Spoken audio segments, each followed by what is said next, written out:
offering our vision when it comes to the future of online storytelling.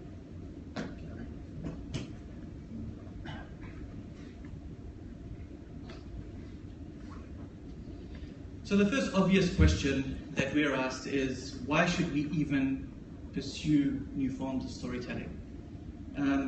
We should do this continuously, and the reason is, obviously, new is not always equal to better. New is not only about new technology and their experimentation either. Rather, from our perspective, a good story must be well packaged, well crafted, to reach people wherever they are, and to keep them informed. And new forms of storytelling creates tools for journalists to do just that. They can choose, your journalist can choose the best mechanism possible to tell your story. After all, our job as journalists is to inform people. And we inform them by using storytelling to make them care about the story. Making your audience care means taking them through a journey that is emotional, intellectual, aesthetically pleasing, and all of these are at the heart of effective storytelling. So we achieve this by utilizing a variety of different techniques, and we'll be showing you these practical techniques today. Of course, when we think about these techniques, we need to ask ourselves, is this technique helping present the story in the clearest and best way possible, with time as a huge consideration? After all, timing is a huge part of delivering news, a huge component in delivering news. And it's not always about being first, it's about being timely and relevant. And so that's a factor many people forget when they talk about the most innovative and new forms of storytelling. They exclude time from the equation. And we want to show you how long it takes us to do certain things, how much time we factor in, and how much time potentially new forms of storytelling would take. So we're also going to focus on the idea that there are silos created when people think about the different forms of content that they create. They believe that their distribution medium is equal to their story, and we want to show you that that's not the case. Rather than saying, I create video and you create text and this team does images, we want to show you that for effective storytelling, the combination of these different visual mediums is what makes a strong story. Remember that the narrative is not the story itself, but rather the telling of the story. And so the techniques that we will show you today are some of the insights that we have when we think about storytelling. So with that in mind, I'm going to go hand over to Konstantinos now. He'll be demonstrating to you the long-form storytelling format that we have. We use this technique when we have, typically when we have a journalist who pitches an idea to us, and he'll take you through the process of how we choose, first of all, how we produce, how we design, and finally how we launch an interactive story. So over to Konstantinos.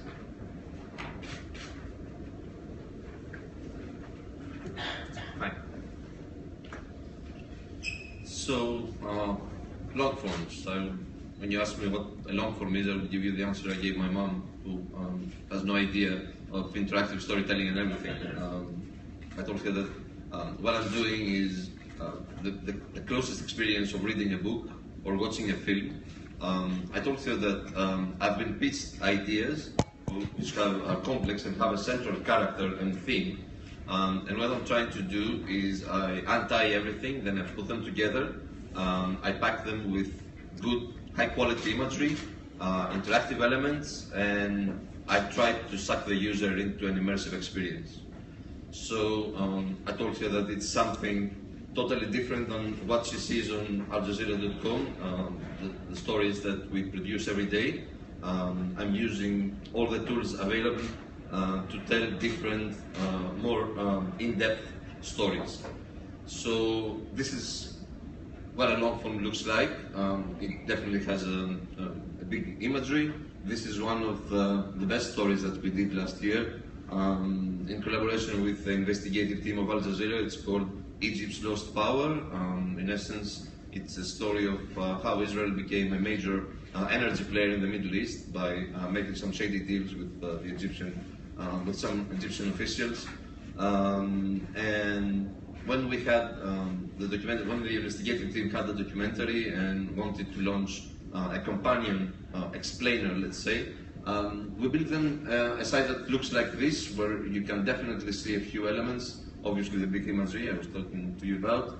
You can definitely see a UI, which is a user interface, which the user can click and browse through chapters. The chapters themselves can tell you that this is a structured story. This is a story that is broken down into chapters, and actually scrolling would give you something that you cannot take while you view in the documentary, which is background, who is who, ability to explore maps and view roles of people and totally get the story totally.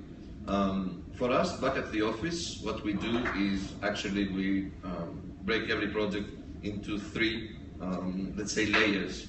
The first layer is a story. You cannot do anything if you don't have the foundation of the story. The second one is the narrative, and the third one is the distribution, which is the launch and everything that follows the launch.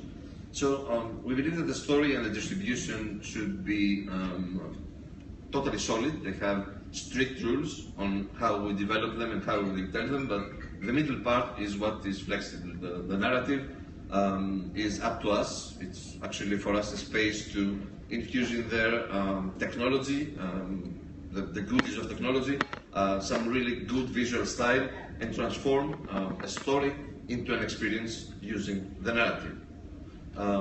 Obviously, everyone here in this room has listened about the word content that everyone's using. I don't really like this word.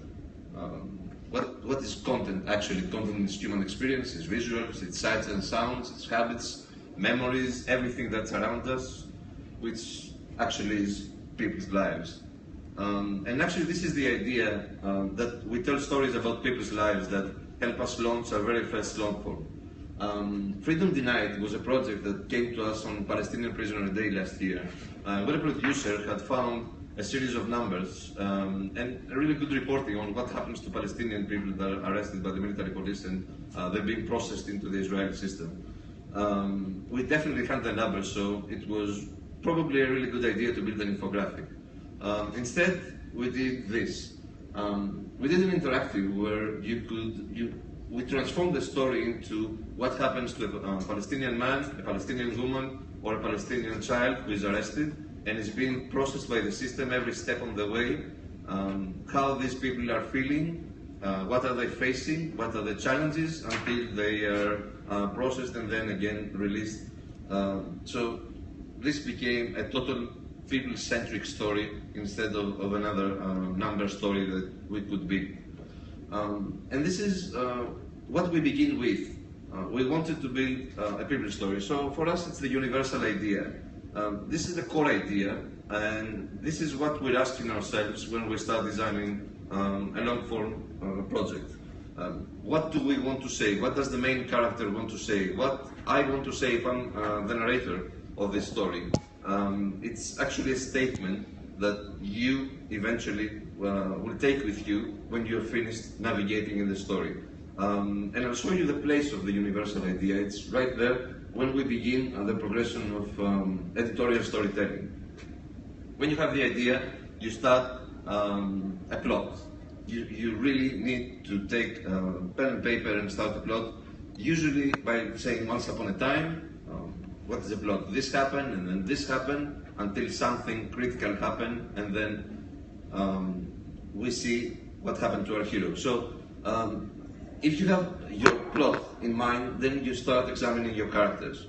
We need to describe the people, the setting, the place and time, where we meet them, what is the state of mind when we meet them. And this is to actually know why we should care about these people. And then we start looking at their actions. There is no story that, you cannot move a story forward if people are not acting. This middle layer here is actions, conflict, and events. It's everything that moves this story from a static thing, a plot on the paper, until it reaches its final stages. The conflict is probably the most ancient storytelling tool in history. You introduce a conflict, you heighten a conflict, you resolve a conflict. You've seen this, you've read it in books, you've seen it in every movie available. The actions of the people, the events that people obviously cannot control, but our characters are being exposed to them. All this is a storytelling process which leads us to the climax. The climax is the point on the story where we see the universal idea in front of us and we say, I get it now. This is what the storyteller was trying to tell me all this time. This is why I read from top to bottom, to get to the universal idea, to get through all this journey and understand what the narrator or the character, the main character of the story was going through. Obviously we have a stage that is post-climax, where we need to take some time to see where the characters will go next, what happens to them, because this is what happens to every story you've seen, every film, every television show you've seen. You need to see how this whole trip changed them. And obviously, because we're doing interactive stories, that everything can be measured, also the dynamic of the story can be measured. The last thing that we care about is the user reaction. And this is actually a way for us to count the emotional amount of how we engage the user. This is our trip into storytelling whenever we do every long form in our department. I think that the best long form that, and one of the most complex ones that we did is called The War Across the River. And it's one that demonstrates really, really good all these ideas that I already told you. And it demonstrates really good because this is sub-chapters, several characters that go through this journey. They're all in the same setting, which is a sad story of refugees that are trying to cross a river to go into another safe, or maybe not really safe if you care to read the story, environment to flee from a war only to get sucked into another. It is a story that I promise you see the universal idea right there at the end. You definitely sympathize with these people, and you definitely see how this plot moves with every character, with all the mechanics of storytelling that we use. Obviously, we've moved into the story to the second layer of the interactivity. I like to think that the interactivity is like the gas and brake pedal that gives the user the ability to go fast, to go forward, to actually control the narrative.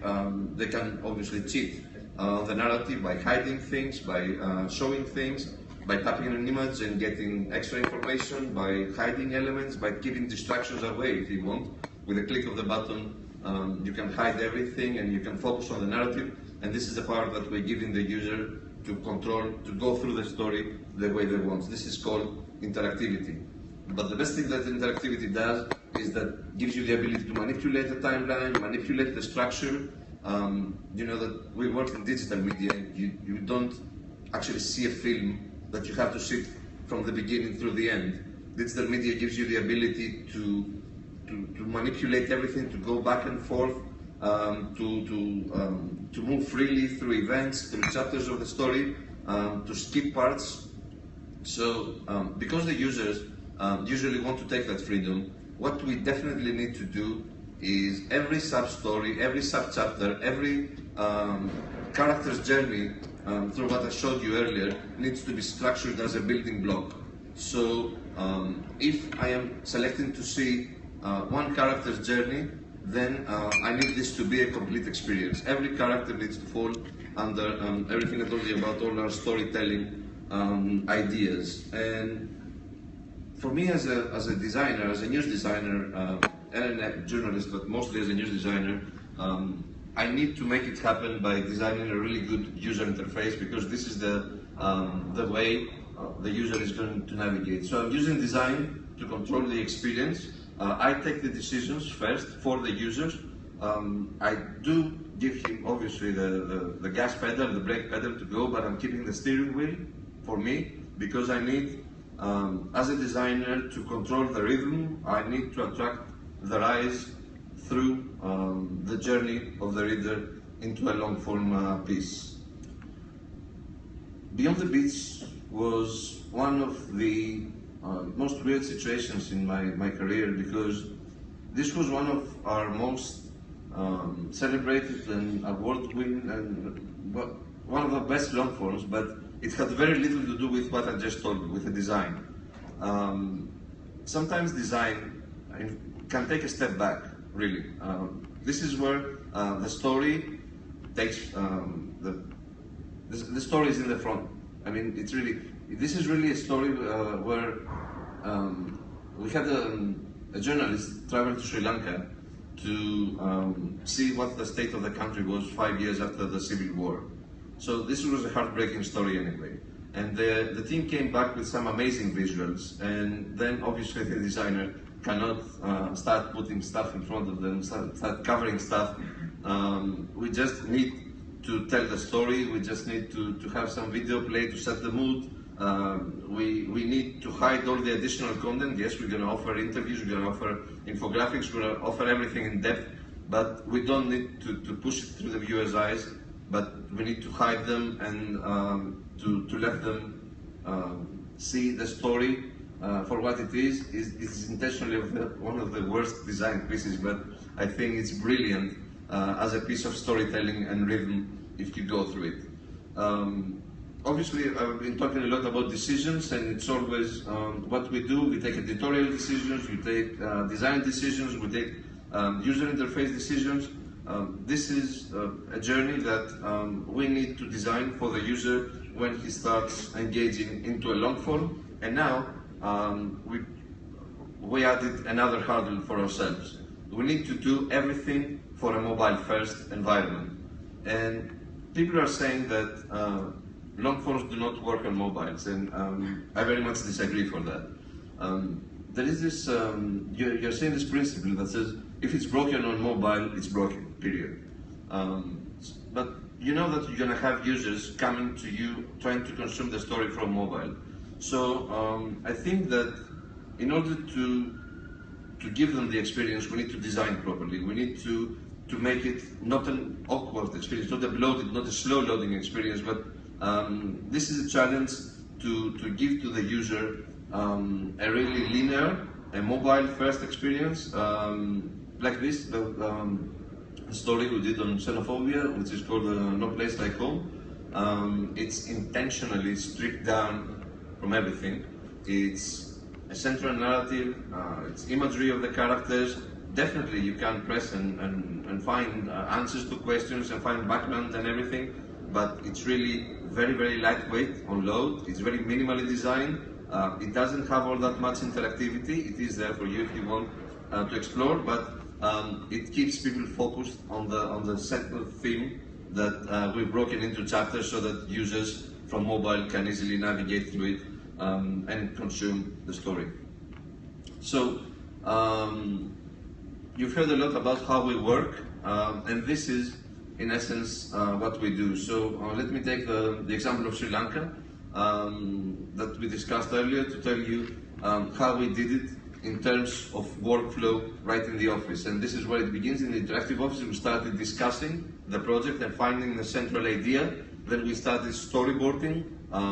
This is the first obvious step, but we laid down what we expect from the story, and we start organizing for the team to go on deployment and start in the field to report and shooting. So when we're at this point, we do have a story, we know which story is, and then the project comes back to the interactive office. Then it's structuring, and then it's all the engineering works. We need to find the event management, we need to find the events I was telling you about, everything that helps the action move. We need to structure everything, we need to start designing, we need to start producing this from a multimedia point of view. We need to package it and then hand it to the newsroom. Now we have launching, we have promoting, and we have sustaining, which is the whole social media campaign. It's the third layer above the story and the narrative, and this is how a story is going from us and is going out to the world to enjoy. One of these stories is Palestine Remix. I was really, really happy to be a part of this project, one of the most iconic projects in Al Jazeera of latest years. I know that Mohammed has a lot to tell you about it, so please. So actually, quite a few of us in this room worked on Palestine Remix, whether we were volunteers or working on editorial. So I'm sure you'd appreciate us singling out Palestine Remix, because I believe strongly it was a culmination of all of the processes that Konstantinos explained. So Palestine Remix, for those who haven't seen the websites, is the Al Jazeera Media Network's first network-wide interactive project, which was available in 4 languages. It was the largest project that we'd worked on as an interactive team. It is a video-driven storytelling website, which allows readers to mix and match different video snippets from Al Jazeera's 17 films to essentially give storytellers, people who are interested in the story of Palestine, an opportunity to provide their interpretation on the story of Palestine. And this was achieved through what we built called the Remix tool. Now the Remix tool allowed users to type in particular keywords. That keyword could be a location, a person, name, an event, and essentially find different elements of the story, and by selecting the text from the left-hand side of the screen to the right-hand side of the screen, could select the text and essentially drag and drop text by, and therefore creating their own story. And so giving storytellers this platform was one of the big parts of this project. This was the first time ever that any news organization had utilized this type of technology. Now, I don't want to focus on the technology, but rather the reason we took this approach was because we wanted to liberate the traditional closed video platform content. Most documentaries are 48 minutes, really long, and you can't find anything in there if you're just browsing through it. So the one design challenge, or the problem we were trying to solve, was how do we create a platform that allows people to find content from 17 films? And we want to obviously make it searchable and discoverable and have people get involved in the story. So we figured that the only way we could do this is by transcribing all of the videos so that we had text that would correspond to every single segment of the video. And as the web maturity keeps evolving, these types of storytelling techniques would be adopted in the future. One of the other major goals was to provide a digital reference on the story of Palestine. And so in this example, we took the Atlas of Palestine, which is a map that well-known researcher Salman Abu Sitta created as a really thick book. I have the book in my office so whoever wants to come around. Essentially, we digitized 530 villages which were totally or partially wiped out by Israel in 1948 during the Great Catastrophe, or the Nakba.